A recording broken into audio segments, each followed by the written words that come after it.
26th. First and foremost, I do want to thank everyone for being here, and thank ASU for providing this wonderful building, etc., so on.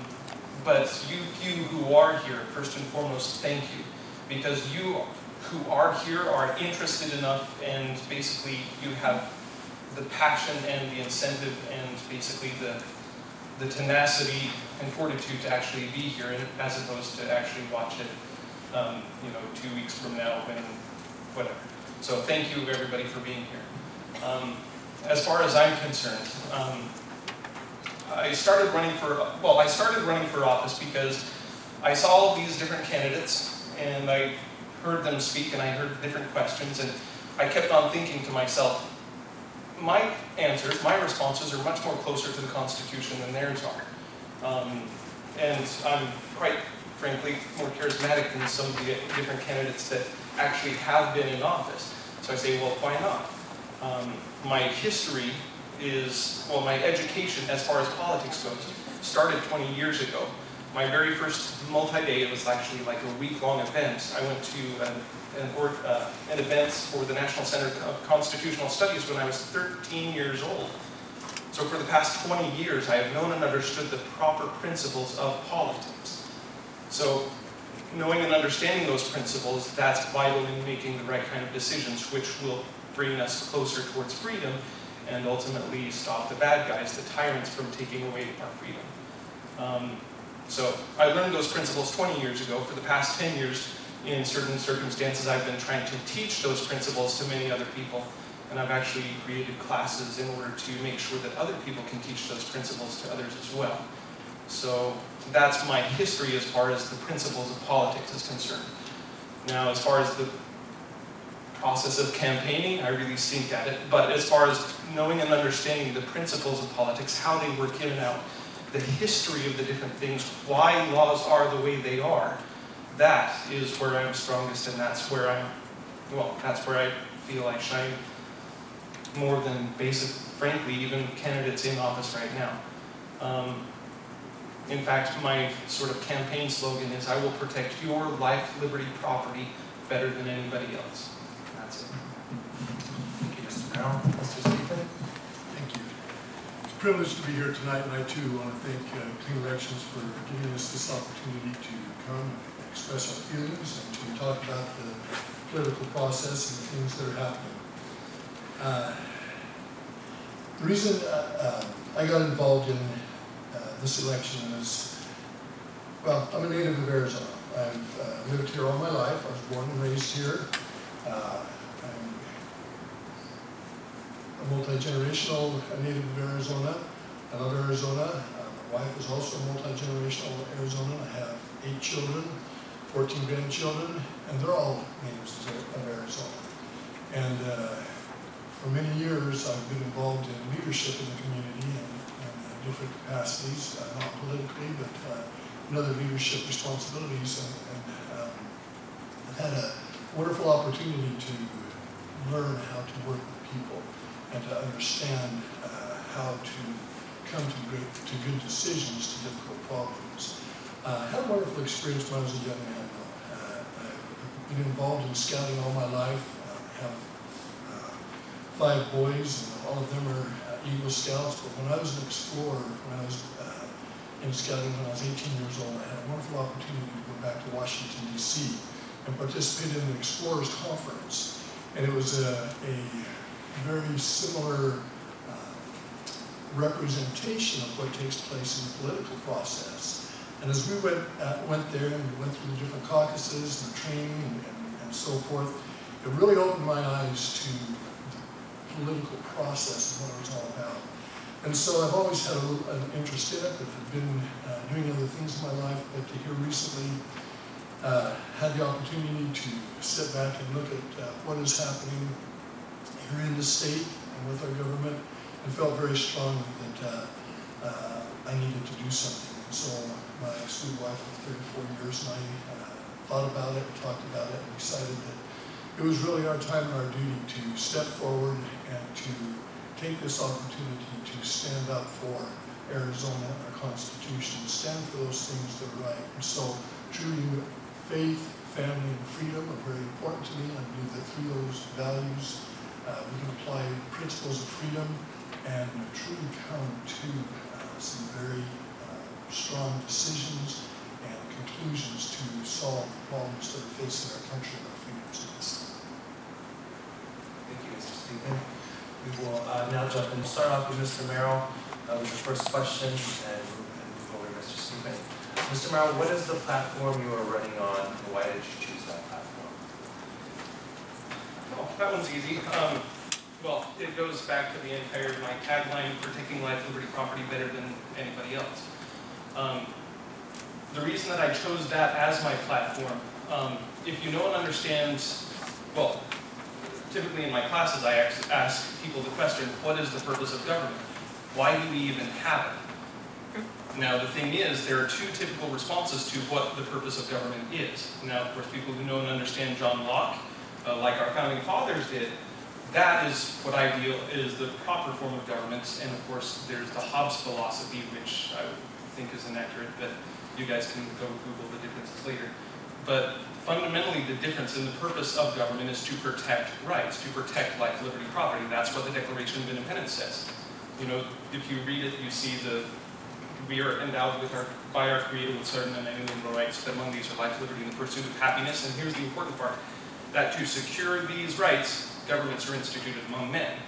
Now, point blank, as far as all of the different politicians nearly around the world, very few people are actually doing that. So that's why I'm actually running my campaign on those fundamental principles. Thank you. Or protecting those principles. Thank you. Mr. Speakman? Thank you. My platform is that I've never been in a political position before, and I've never run for a political office before, and never had a desire to be a politician, and actually refused to be a politician. As I step back and look at where we're at and what type of people that we need in office, we don't need politicians, we need statesmen. And that's why my platform is very simply faith, family, and freedom. And through those principles and the guiding principles of freedom in the Constitution, as we turn back to those, truly the problems that we face in government can be solved. One of the things that I noticed though, and my platform has changed a little bit, I'm committed to only one real political promise as I am in this race, and that promise is that I will represent the people. And that's the most important to me that I see it, because again, we're a republic, not a democracy, and so the real power in the legislature comes from the people. And watching what involvement there is right now in that process with the people has been a real eye-opener for me. So I'm very committed, and whether I win or not, to the political process, I'm very committed to make sure and help individuals become more involved on the precinct level, to become more precinct committeemen, more people involved so that they can voice their concerns and the legislature can hear it and be responsible to those people. Thank you. Mr. Speakman, next question from the audience is, do you believe that Article 30 of the Arizona Constitution is an appropriate use of the state constitution? And this is where it defines marriage as between one man and one woman.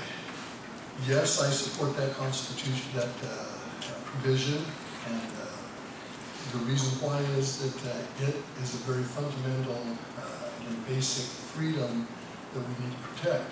I have nothing against those who don't support it and who believe differently. We've seen even this week in the commercial world and in the political world a lot of fear over that. And it's very important that all beliefs are protected.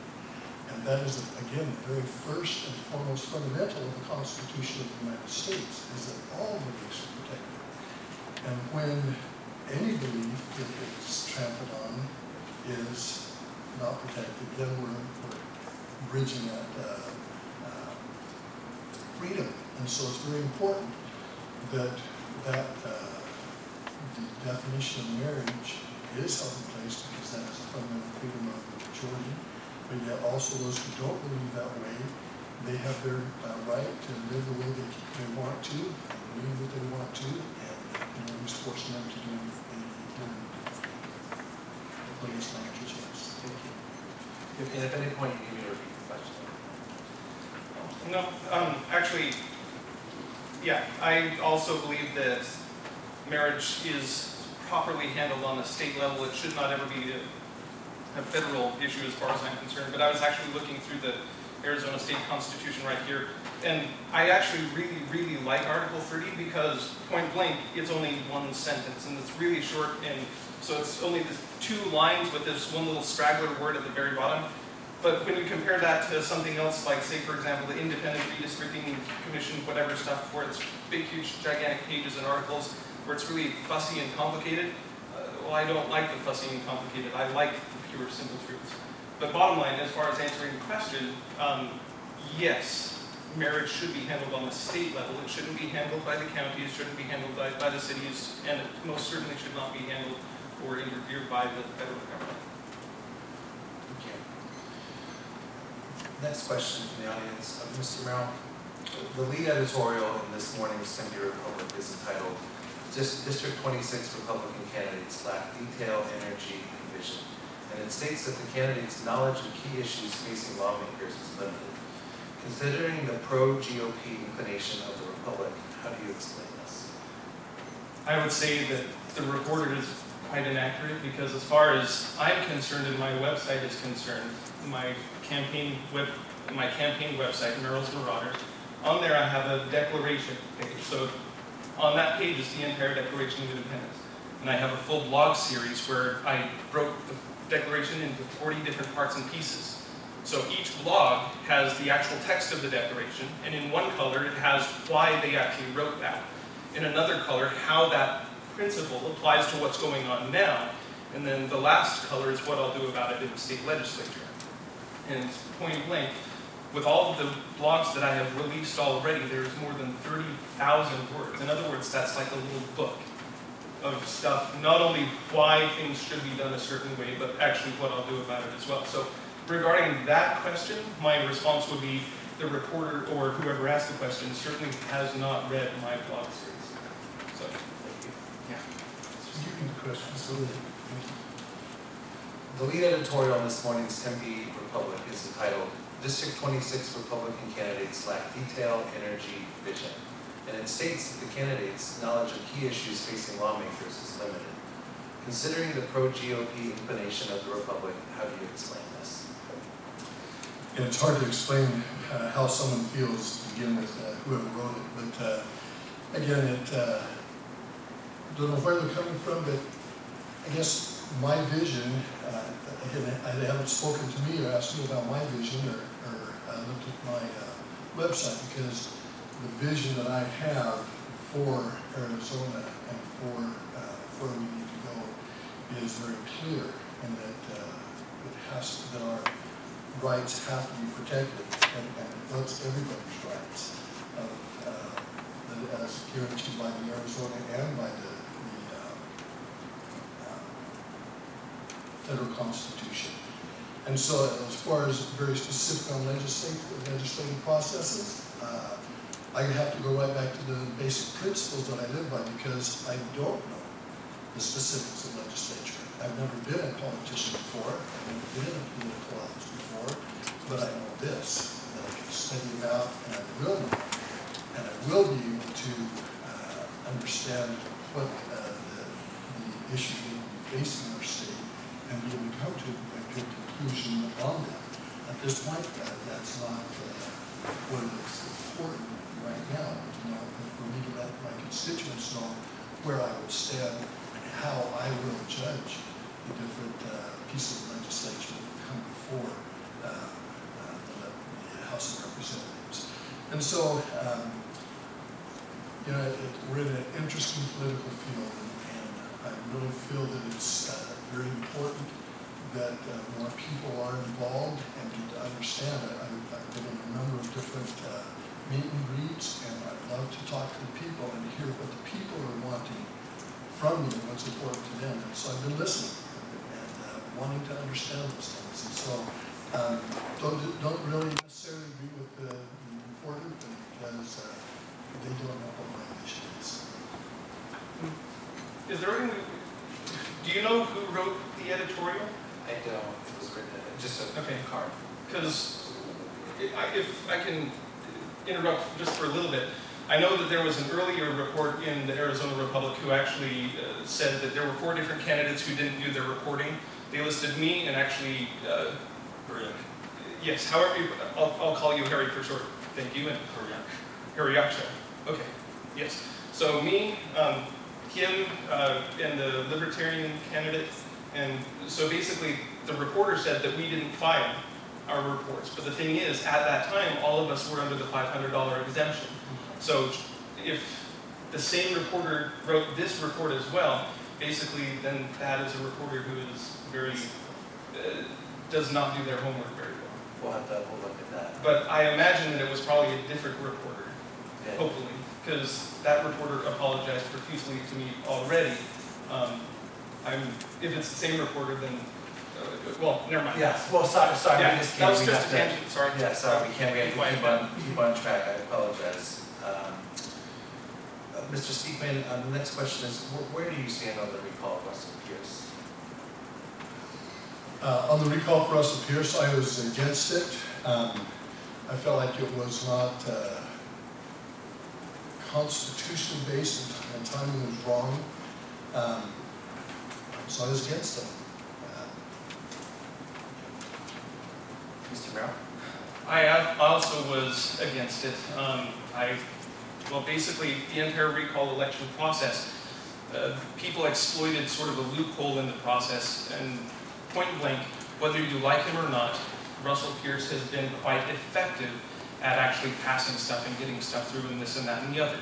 Now, basically, other people who were absolutely completely opposed to what he was doing, found that loophole and exploited it and that kind of stuff. It was not handled properly.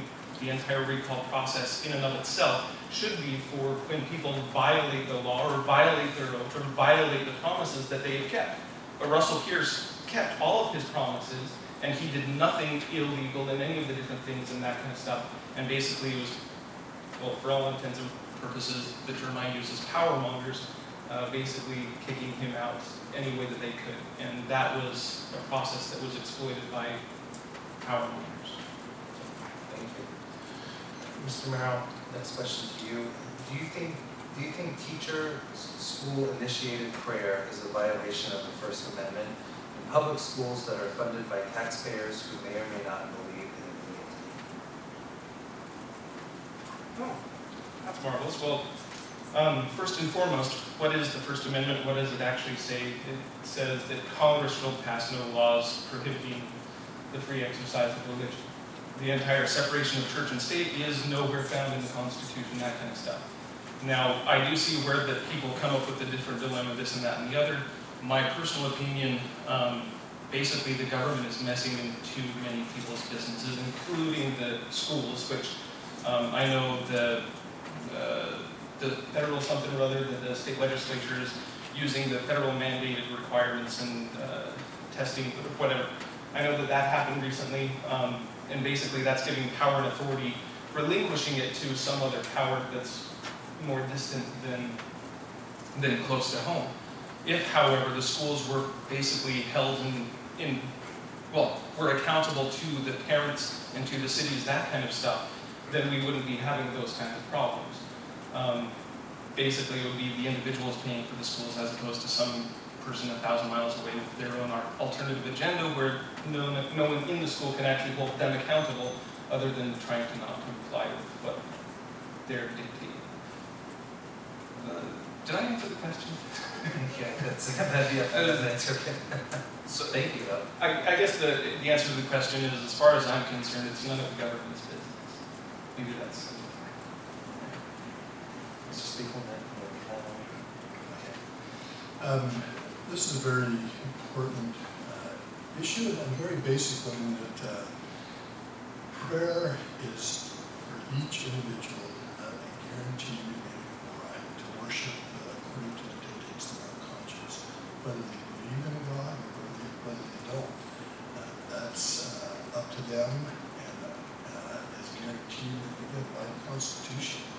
And so I think it's very important that, again, as guaranteed there, that we don't step on anybody's rights there, but yet also, and so it comes to a very strong dilemma on where to allow it and where not. But I think that as we have also a very important responsibility to allow those who want to pray to be able to do so also. Because again, that's a very basic right, a very important part of our lives. And for there to be legislation saying that someone can't is as much a violation of saying, making someone to do it. And so I believe that in our schools, that the opportunity for prayer ought to be there, and no one's forced to do it. And it should be legislated because it truly is one of our rights that those who want to should be able to worship. And beautifully, and that is one of the most beautiful things about our Constitution, and about really the freedoms that we have, because it truly is what our nation is built on, is a belief. And because of that belief in that God, everybody has that freedom. It's beautiful. It's beautiful. Thank you. Pretend like I said what he said. That was gorgeous. Thank you. Mr. Speakman, would you support a sound money legislation bill that would allow precious metals to be used as legal tender? For example, something that Utah has done recently.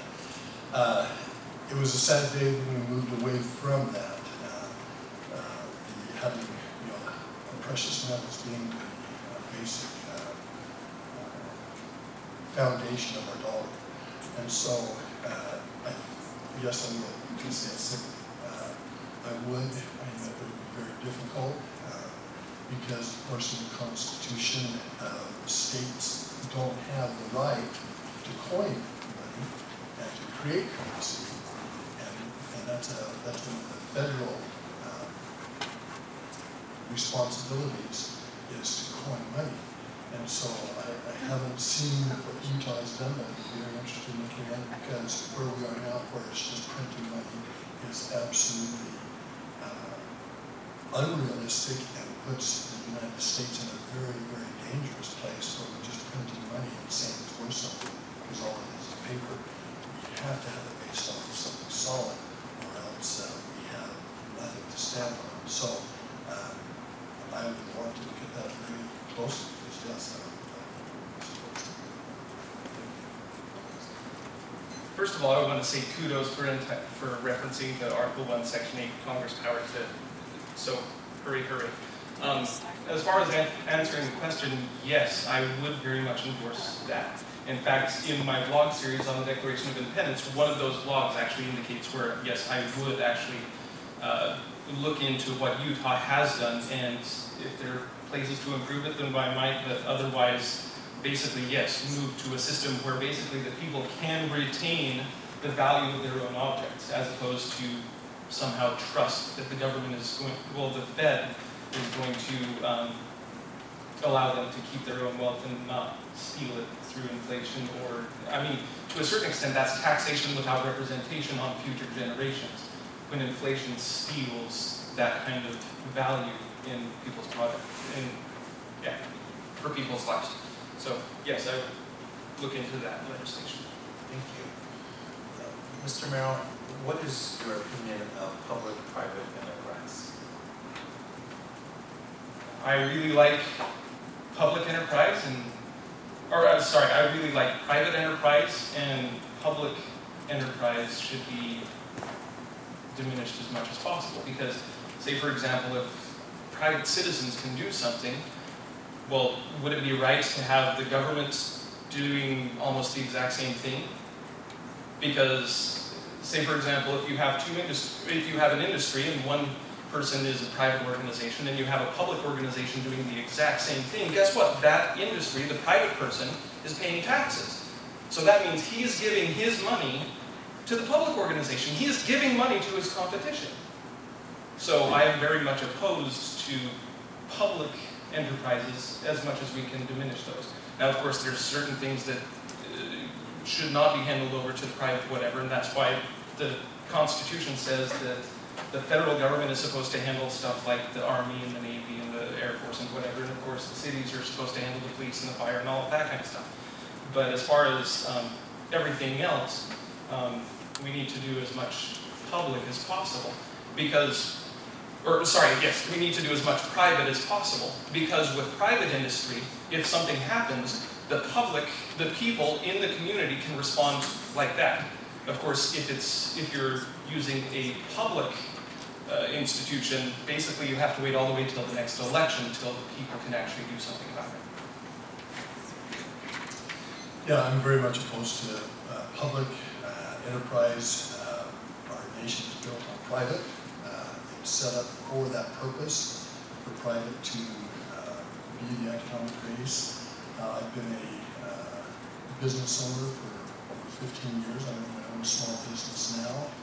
And as I watch government encroach upon businesses and take over certain enterprises and run them, it's a scary proposition because the government, again, we've seen governments around the world who do that, who run all the businesses in a country, and that is not the direction that we want to go.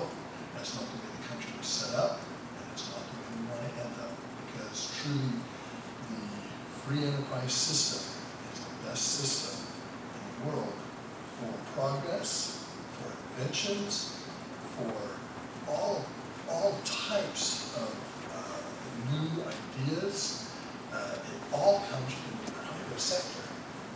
When it comes from public, there's no incentive, there's no reason for someone to go out there and excel. When there's competition in the marketplace for better products, for better service, it works. And so that is why I take a very strong stand on private businesses and protecting them, because if we're going to improve the economy, if we're going to improve our family life, it has to be turned back to the private sector and let that work the way it was designed from the very beginning, and it's proven throughout the world that we have the best in the world, and why change it to something else? Thank you. Mr. Speakman, can you tell us about a decision by Governor Jan Brewer that you agree with, and tell us about one that you disagree with?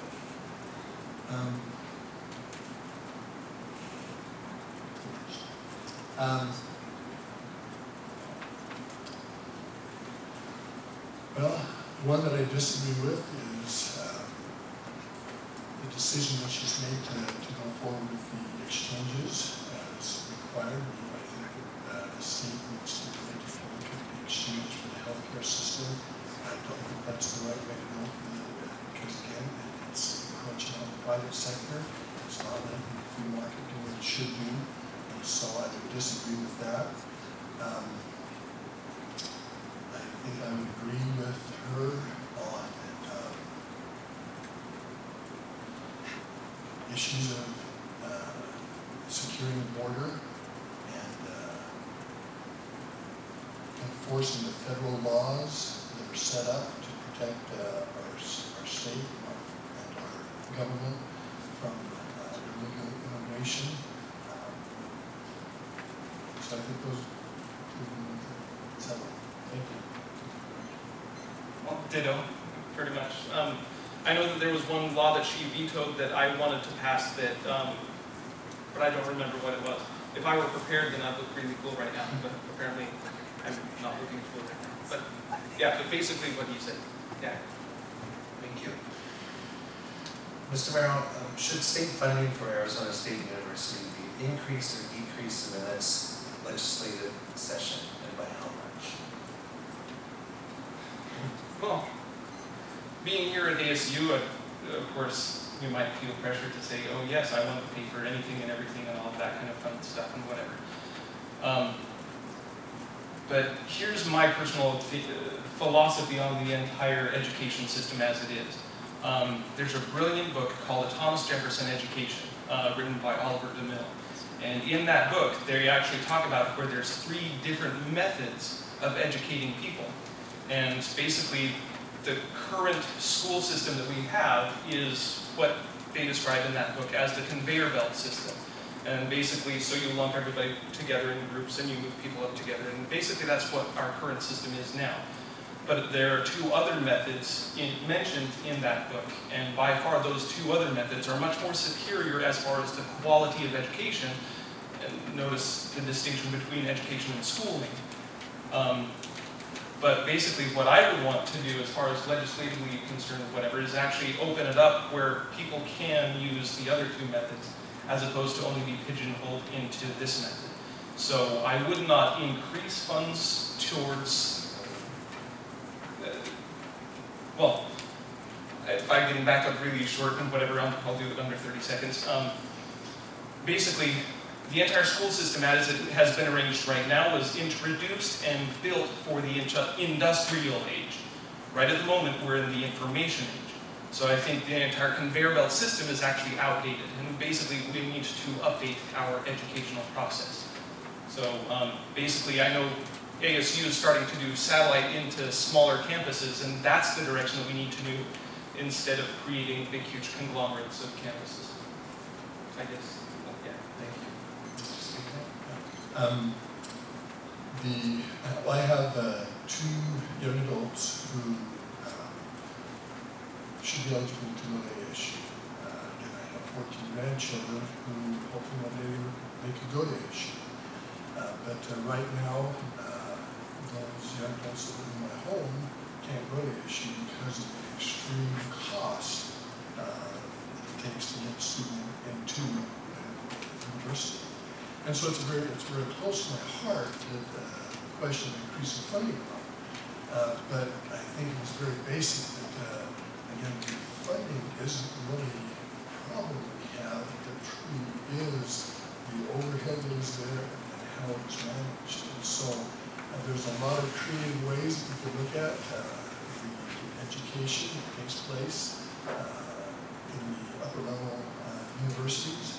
And I think there's, again, a lot of less expensive ways to approach that education, and those opportunities ought to be given to the students and have those doors open to where, again, they're not having to pay for necessarily the overhead of the buildings, but to pay for their education.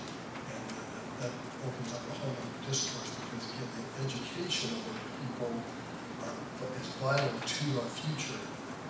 Job and economics. And so it needs to be looked at very carefully because we need to be able to reduce the tuition for those who live here. There's some very creative ways that can happen. And for those who are not residents of Arizona, they probably ought to pay a little bit more. I think there's also some other very creative ways that tuition can be reduced and education can be increased. I would love to pursue those because education is not very important. Thank you. Mr. Speakman, Arizona has the 2nd highest proportion of people lacking health care insurance. What role should the state have, if any, in the health care insurance business? It's a powerful question and a hard one to answer because it is so complicated. As I met a couple of weeks ago with the staff of the House of Representatives, we discussed some of those questions of how much health care is being given out, how much it costs a family, and one of the statistics that was given was that it costs the state $22,000 for a family of 4 in health care. And so it's a very complicated issue. I think that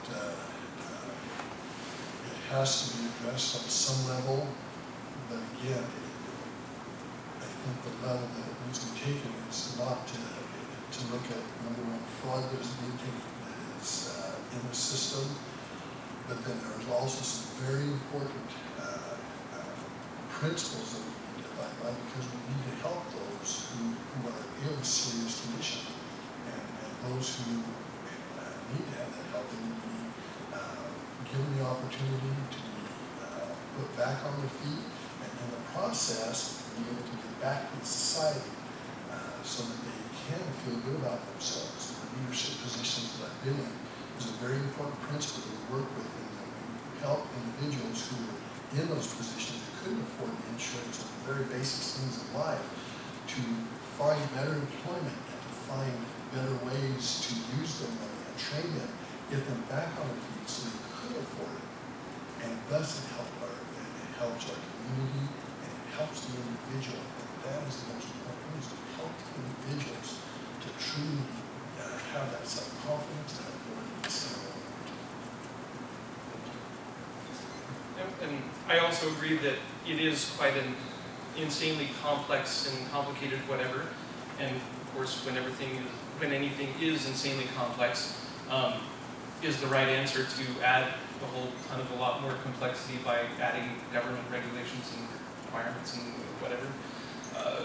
Basically, I definitely agree with him. Ultimately, it's the individual that is the most important part of the equation. And do we want someone 1,000 miles away in Washington to dictate what happens as far as health insurance is concerned? Well, no, because they don't know the individual, they don't know the specific circumstances, that kind of stuff. And to a certain extent, I don't want those decisions to necessarily be made on the state level either, because still there's hundreds of miles away from the people involved, and of course, that kind of stuff. So the real solutions are and should be held as close to home as possible. And that's where the strength is. Because if we have the bulk of the decision-making process made in the community level, say for example, the individual themselves, the families, the extended families, the churches or the communities or that kind of stuff, that's where the solution lies. That's where the strength of society is. If we have someone, way high up in government making all of those decisions, well, basically that form of government is top-heavy and therefore not stable. So I would suggest that all of those kinds of healthcare insurance decisions should be made as close to home as possible. And as far as getting the costs down, the less, the fewer fingers that the government has in it, the lower the costs are going to be. Thank you.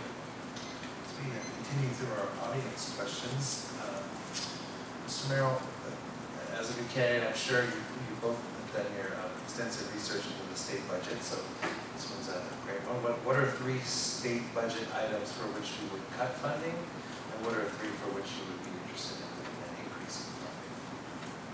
Oh, great. I so very much wish that I remembered which number of the blog series is, whatever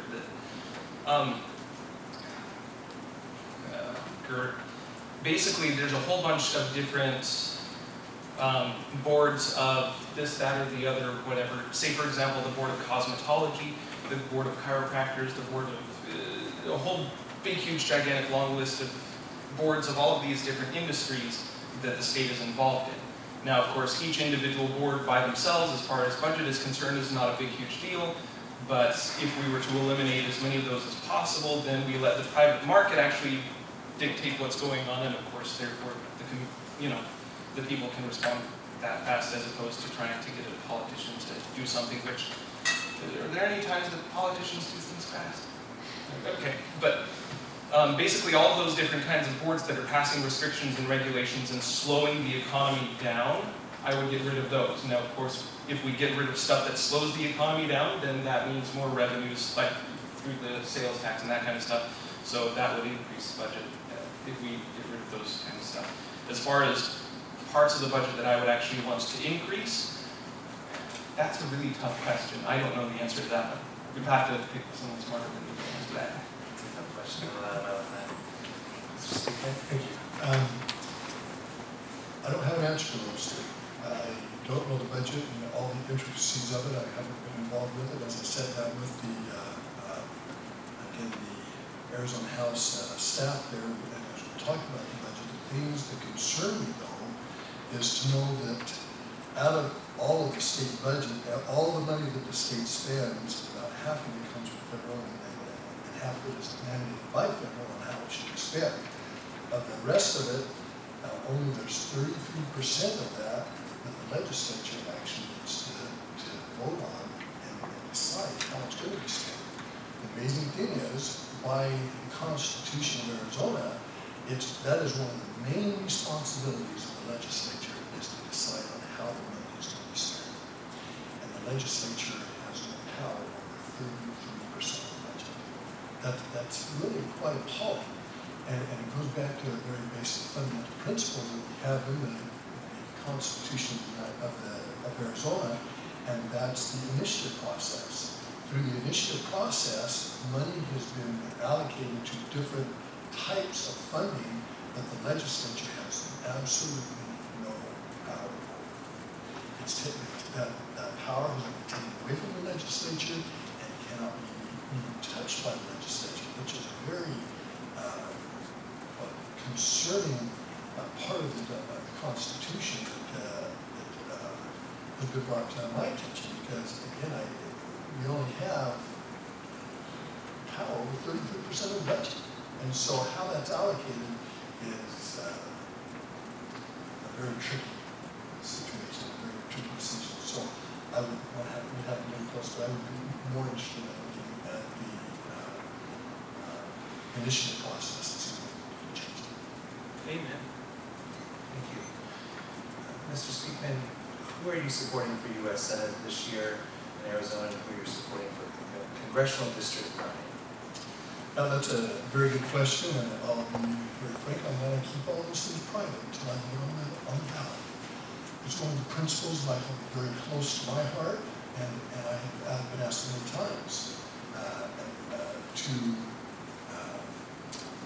endorse and support others because I've been in leadership positions. There's a lot of people who have looked to my opinion to make those decisions, and I refuse every time to refrain from saying who I vote for, because I feel very, very strongly that each individual citizen needs to be a very educated citizen and search those things out himself. And if you're to ask, if the question is to ask, what do the different candidates stand for, I'd love to open the floor and talk about what each of them stand for, so that each individual can make that decision himself. And even when we call election, I felt very, very strongly about it, but it wasn't mine. But when people would ask me, I would say, you go search it out, and you figure it out on your own. Because again, I didn't want people to vote on what I felt, because those are my personal feelings. And I keep those until I get on the ballot. About the only ones I discuss it with is my family. That's it. Thank you. Mr. Merrill? Yep. I'm actually very much on the exact same page. Say, for example, in my yard, all I have are my yard signs. I'm not trying to defray or diffuse any kind of whatever. In my yard signs only. Now, the thing is, going back with exactly what he said, like in my classes, I won't talk about which specific candidate that I endorse one way or the other, but I am very much happy to talk about, say, for example, the Locke philosophy of government and the Hobbes philosophy of government. And basically, I will actually instruct people the right questions to ask, so they can ask the candidates, and then they can say, oh, hey, this candidate, he believes in the Hobbes philosophy, so I don't like him. Or he believes in the Locke philosophy, and okay, yes, he's the right direction that we need to go. But I guess if I were to be a politician, or to not be a politician and actually answer the question, my answer is I will support the ones who win the primary. Thank you. Mr. Merrill, according to the U.S. Census Bureau, Arizona ranks 49th of 51 jurisdictions for spending per student. Do you see this as an indicator of success or an indicator of failure?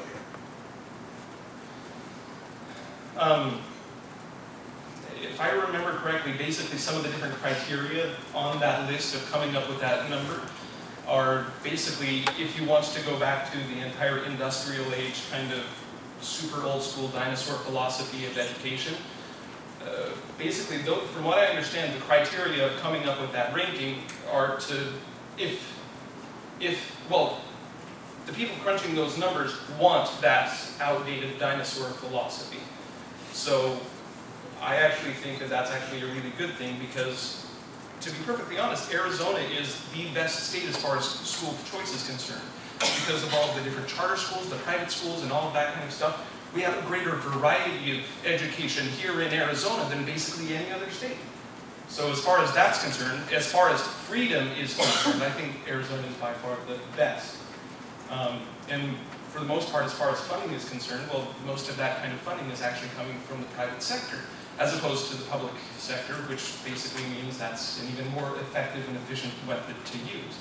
So I think that that's a good thing, to be that low ranking on their dinosaur antiquated rating system.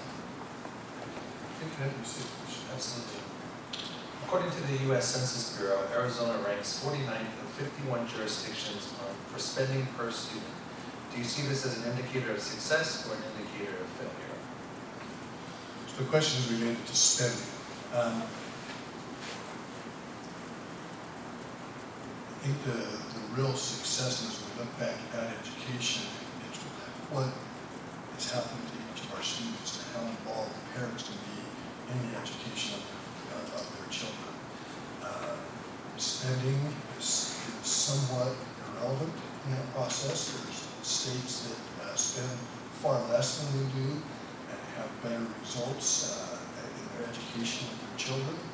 And so whether we're succeeding or failing on whether that's it relates to spending, I don't think is really the right question, because it's not a matter of economics, it's a matter of really the education of our children. And I think that as a state, that as we are able to more and more involve parents in that process of education, which again, very wonderful, going into a really wonderful direction with that, where parents can help make those decisions, are empowered to do so. I think it's very positive for our state, because parents want children, and through that charitable love that they have for them, they can help them choose the best education and can make sure they're being educated in the best way for that child.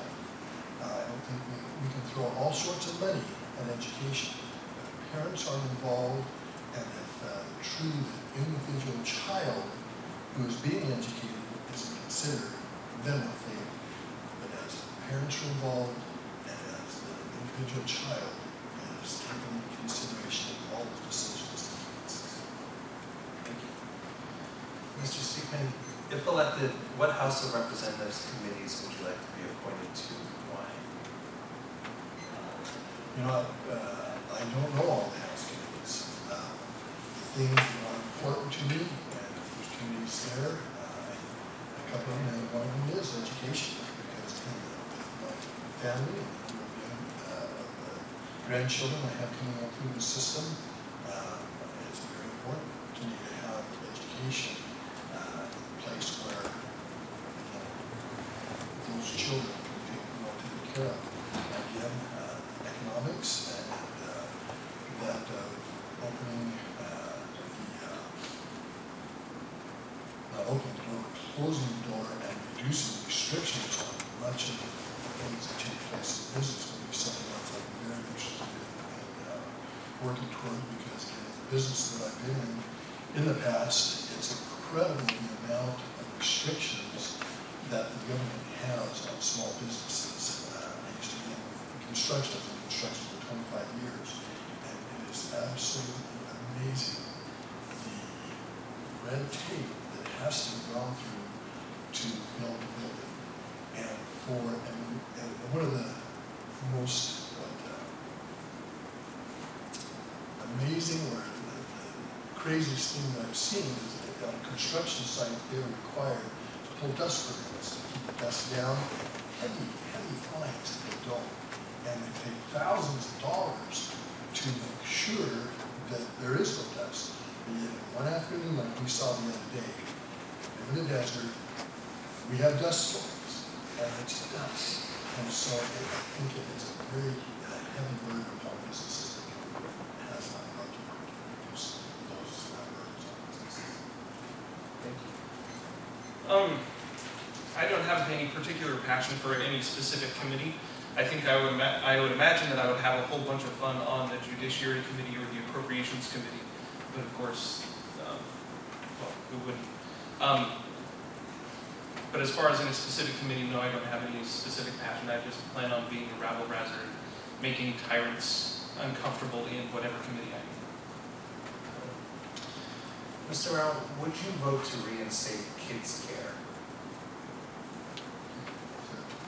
One for Mr. Merrill. By Kids Care, which program was that and how long ago and what are all the details and stuff? Unfortunately, I don't have all the details. It's a question from one of us. Oh, okay. Does anyone want to expound so I can give I don't think better we answer? can. Just Okay. Okay. I apologize. If either one you have.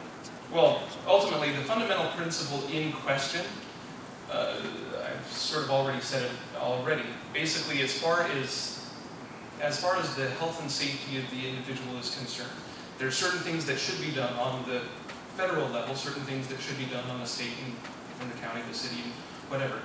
But as far as stuff taking care of people, the sort of the charitable kind of stuff, the stuff that helps lift people up, those things are most effective as close to home as possible. So typically, as far as destructive forces, those are very effective on the federal government level. That's why the military is in charge of the army and stuff. But as far as actually helping and fostering and edifying people, I guess, that needs to be as close to home as possible. So if kids' care is something that moves down from the state, there's no possible way that I want to move it back to the state and bring it farther away from home. If, say for example, if it's something on the federal level, and then I'm taking power from the federal government and moving it down to the states, then that's probably something I would endorse. But of course, without knowing all the facts and figures and stuff, I can't really give a good answer. But that's the principle in play, is bringing all of that stuff as close to home as possible. Again, I'm not aware of what the kids' care program is, but it does sound like it was something that was cut in the budget in the last legislature or previous because of the budget cuts that had to take place. So with that in mind, again, basic principle-wise, in all businesses, and it has to translate to the state also, there's two sides. You have resources and you have charity, and they have to be balanced. And so, and just like in my business, personal business and my home budget, there's only so much that I can do with the funds that I have. And there's sometimes I have to make some real hard decisions on what I can't do or what I can do. And so without really knowing what it is, my passion and my feelings that children have to be protected in whatever circumstances they may be. And sometimes the private sector is, there's ways there that funds can be allocated and found to help in those situations, but I want to look at the child's care more closely to see what the ramifications of the non-funding is have and see what resources we'll be able to shore it up if it has a great need for doing so. Thank you. Mr. Speakman, what role do you believe the state should play in preservation of the Sonora Desert? Well, again, it's the sovereignty of the state is very important, as stated in the 10th Amendment to the Constitution. And the federal government should not have any part in that, but they are right now, they have taken over much of the state of Arizona. Arizona is a wonderful place, and as a state, we need to preserve it. With that being said, though, it's also, and being public lands, it should be used for the people. And I love being out in the desert. Arizona is one of the most diversified states in the United States. We have sand dunes, and we have pine trees, and everything else in between. And so it needs to be preserved for the future. Also, it needs to be used by the president and not used up to where it's available, to where it can be enjoyed by all citizens. And so, again, I love Arizona. My heart is there. It's a special place. And so as a state, we need to work real hard at making the best use of it for generation, and for all future generations of Arizonans. Thank you. Mr. Merrill? In my blog series, the part of the declaration that says he has plundered our seas, ravaged our coasts, burnt our towns, and destroyed the lives of our people, I actually sort of document or reference all of the most, well, actually not all of the most recent, but because after I wrote that blog series, there was another forest fire that happened. But basically, if you include the one that's not mentioned in the blog, 7 different forest fires happened, all on federally controlled land. So as far as answering the question, what role should Arizona have in protecting the Sonoran Desert? Much more than the federal government. So that's the real answer, because we actually live here, they don't. We're going to take better care of it than they will. As proven by all the multitude of forest fires that have happened, because the EPA allows it to happen. Where if Arizona was in control, I don't think we would do that. We love our state more than they do. Thank you. Did I answer that first? Sorry about that.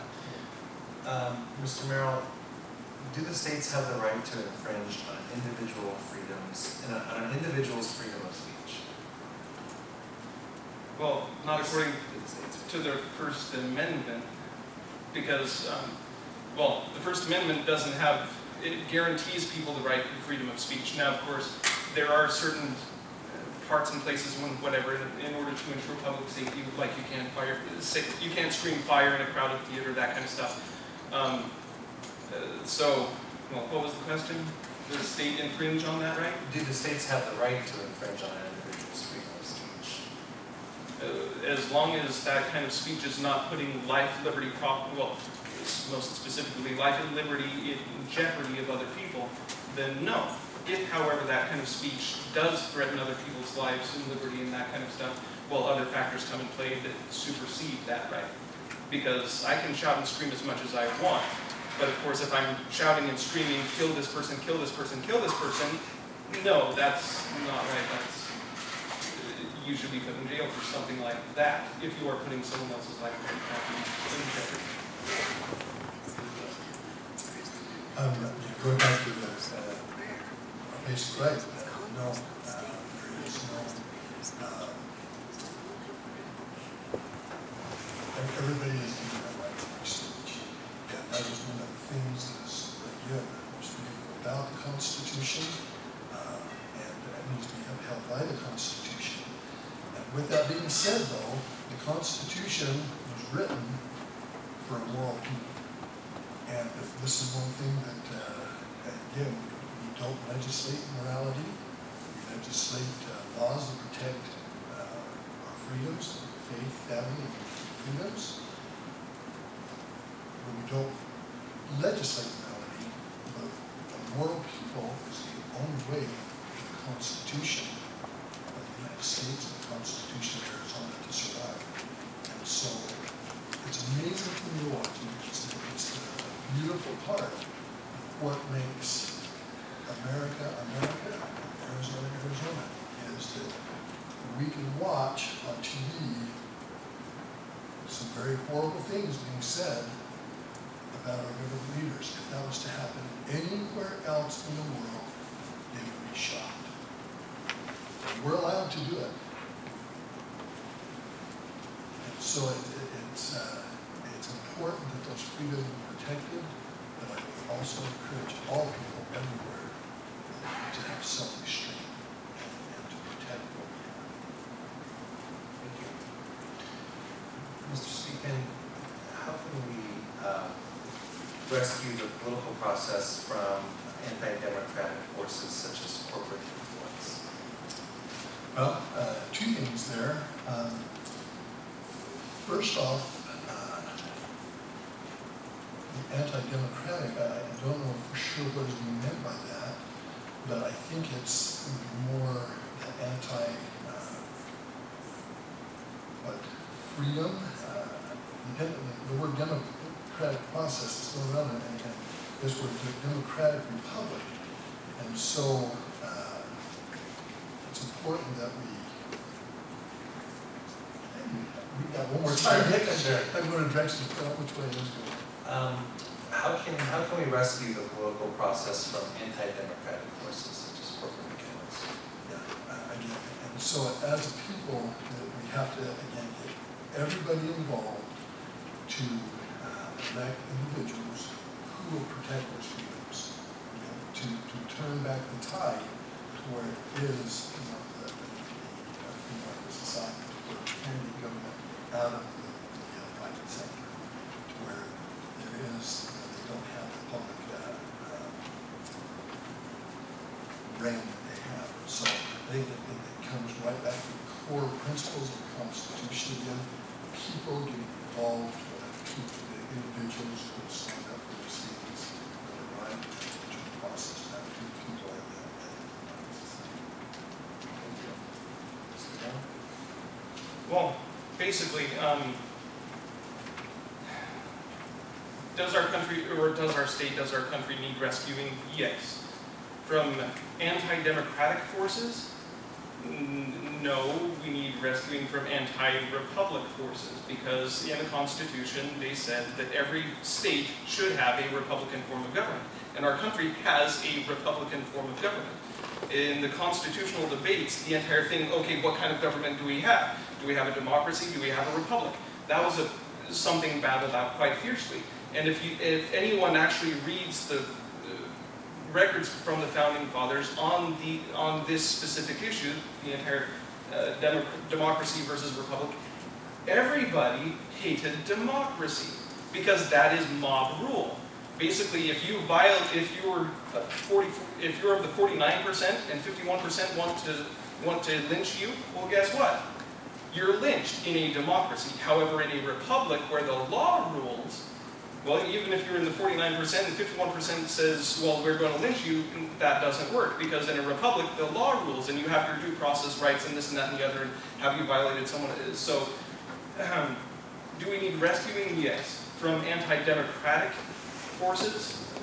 No, because point blank, as far as democratic forces are concerned, a corporation or a business is one of the most democratic forces there possibly is. Because a corporation cannot steal someone else's money. The only way that a corporation actually gets money is if someone actually gives it to it. However, if corporations work in collusion with the government to force people to buy, say for example, insurance or something, that is not democracy. That is, well, that's cronyism, that's corruption, that's bad stuff. So a republic is what we need to defend, not, well, so to a certain extent, I'd probably say I am one of those anti-democratic forces. So, how's that for controversial? Thank you. Mr. Merrill, what role do you see the state playing in managing housing developments? Should the state require developers to build schools, roads, and other infrastructure? I wouldn't have the state force anyone to build anything, let the free market decide that. Sort of the entire, going back to sort of the last question, the state comes in and, well, you need to build these houses, you need to build those houses, that kind of stuff. No. Now, I will mention that there is sort of, I'll say an agenda to basically have housing developments and governments work in cahoots with each other and that kind of stuff. I know that there are places, it's called centralized planning, where basically the government is going to decide where you live. The government is just going to decide where and how you travel. I'm very much against those kinds of things. So basically, I'll open it up to the free market. The free market, if you want a house there, build a house there. If you want a school there, build a school there. But I don't think that the government is the one who should come in and dictate, you must build a house here, you must build a school there. I don't think that's the federal government or the state's government, and, well, maybe the cities. But I'm not running for town council. Thank you. Mr. Speaker. Thank you. For the last 10, well, until middle of last year, for 10 years I worked with a developer, and very closely they worked with the city in planning city centers and community centers, and part of that whole developmental process as a developer sits down with the local community, and there's a whole dialogue that takes place. It's fascinating to be a part of that, because as a developer in different communities, they want to be able to build a community and make profit and doing so. As part of that, they work with the cities in laying those out, and as they, and if the project is large enough, there has to be cooperation between the developer and the city so that those schools can be built. Now, normally the developer isn't required to build the schools, but maybe to donate the land to build the schools. And I think that is again, a very important part of local government is to work with the developers and those in the market and to plan communities to where there are enough schools for the education of our youth. And so I think it's very important that they work hand in hand with one another. And but we also have to remember that any land that's donated, anything, any roadways that are built, any part of the development process is paid for by those who buy the homes. Because again, the developer has to. Thank you. Mr. Speakman, we talked about this earlier, some of both of the answers. But what role does the state have when it comes to immigration and the protection of the border? Well, that's as we all know, it's a very tough question because what role does Arizona have? We've recently seen that it's almost stripped from us. Protecting our borders is a federal responsibility, but they are not fulfilling that responsibility and are very blatant in ignoring that responsibility. And so it's a critical issue for our state, and what the answer is there, I don't know, because as a state by the Constitution, we are required, we can't do it. That is a federal responsibility. And so as we look at the problem, and again, if I'm elected, as I get closer to it, hopefully we can find some solutions, because we have a very serious problem here in Arizona when the federal government turns their back on us and says, we're not going to protect you. And that being one of their primary responsibilities is to protect us. And they're not protecting our border.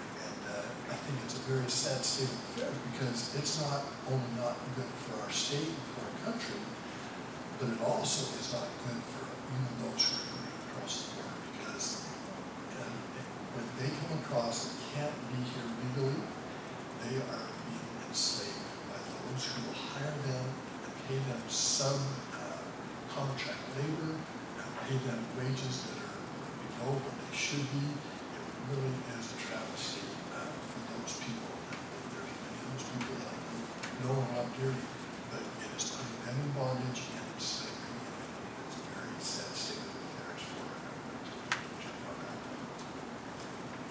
Thank you. Mr. Merrill? Amen. My response is very much similar to that, as far as ultimately immigration and all of that kind of stuff, protecting the border is a federal responsibility.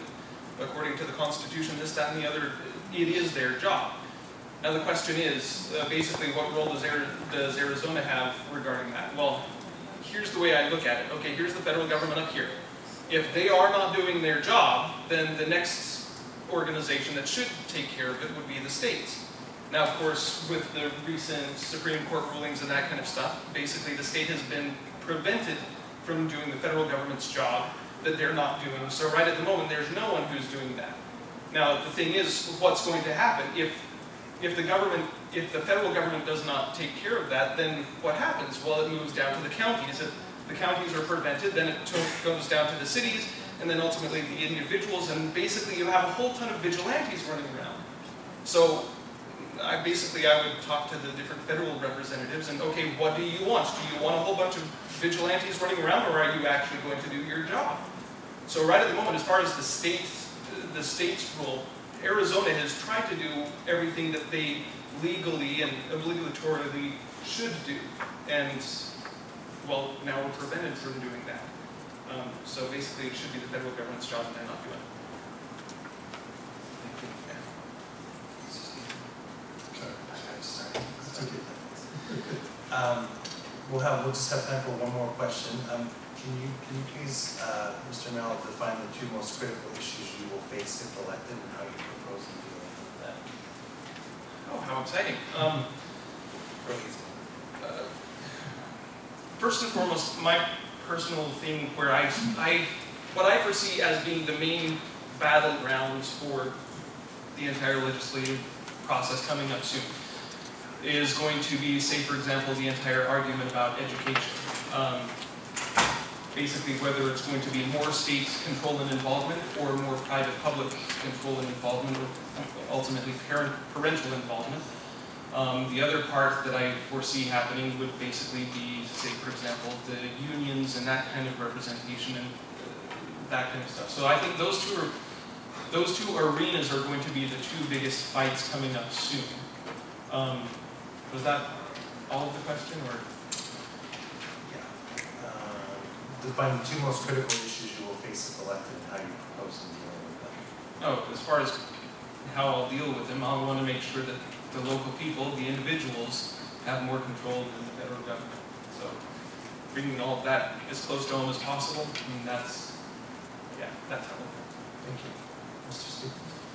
Again, not really knowing and not being involved in the legislature before and understanding what all the intricacies of all the bills, what are presented, and what are the most critical things that are facing the state right now on a personal basis. It's hard to say for sure, but again, I go back to our economics is a very important part of where we're at, and that is affected by a number of different things. And so our job creation and reducing the load of businesses so that they can be more productive, getting the state out of the pocketbook, reducing the taxes, and increasing the natural workings of the economic system would be one thing I want to look at to help to promote those.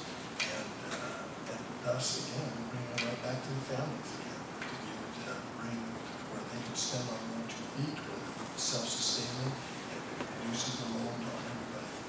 And of course, education is always the topic of the next conversation here in the state. It's just part of what we're doing. Because truly, again, it impacts every single family and every single child it impacts. And so those two, but there's a lot of other things that are happening in the state,